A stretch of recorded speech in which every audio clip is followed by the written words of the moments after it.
conhecer. Você também resgata de certa maneira, esse tipo de vertente poética em livros infantis, né? Quer dizer, como é o trabalho da poesia para a criança, da poesia direcionada à criança? Acho que uma das primeiras coisas é a gente pensar que antes de uma indústria editorial dizer assim, existe uma literatura para crianças, existe uma literatura para adultos, todos os cordéis, por exemplo, eles podem ser lidos e ouvidos para crianças e para adultos. Então, não existe essa distinção. E a outra coisa é que crianças adoram brincar com as palavras. Então, o cordel, como é a brincadeira com rimas, me pareceu uma linguagem muito apropriada para contar histórias para crianças. No caso, por exemplo, do Lobo-Guará de Hotel, é uma crônica, né? Uma crônica de um lobo, né? Que vai acabar morando num hotel de luxo no centro de Brasília, né? E isso é uma anedota, é uma ironia, de fato, quando a gente lê os jornais de Brasília, de vez em quando a gente vê, uma jaguatirica foi encontrada numa casa no Lago Sul, ou um lobo-guará foi preso nas proximidades da entrada do parque da cidade. Enfim, são crônicas e assim... a crônica está lá como notícia ordinária de jornal, ninguém valoriza muito.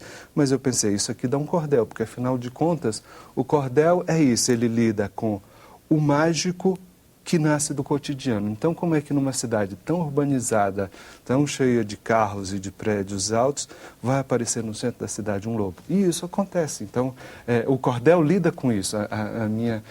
O modo como eu encontrei a proximidade do cordel para crianças é isso, que ele é o mágico que está no cotidiano, né? E isso acho que fala muito bem às crianças.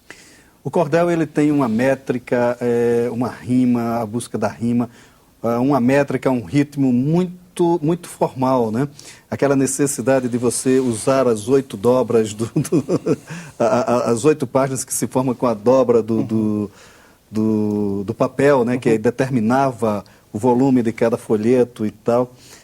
Você se prende a isso ou você se permite alguns rompimentos dessa tradição mais profunda do cordel?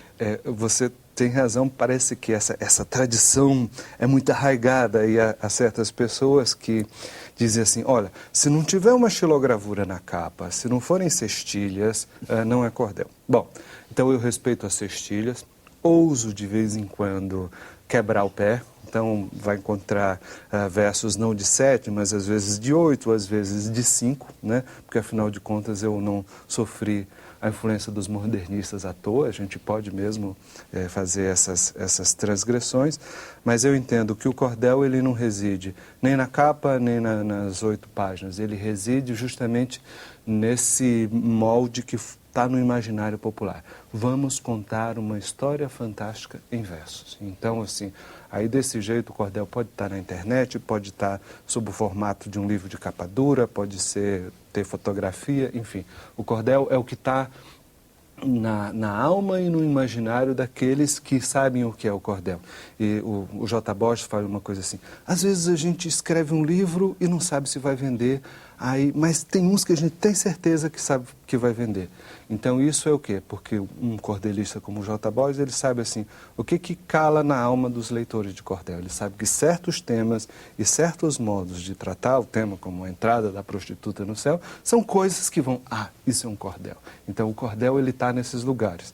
E aí a gente pode fazer umas ousadias de vez em quando, fazer quadras, fazer versos que não têm 7 sílabas, isso eu me permito fazer. É como faz o Ariano, né? O Ariano junta os cordéis para fazer o seu teatro, né? O seu teatro está muito preso a isso, né? Sei lá, muito baseado nisso, né? Um ideário do Hermelo Borba Filho, aquele ideário de se unificar as culturas, né? Quer dizer, o seu trabalho também migra por aí, né? Quer dizer, de tentar unificar a chamada cultura popular com a chamada cultura clássica, né? Quer dizer, na verdade, nunca houve uma separação, mas se convencionou muito esse discurso. Eu acho que é muita grandeza do Ariano Suassuna, quando uma vez que disseram, porque... o episódio do gato você tirou de um cordel, o episódio...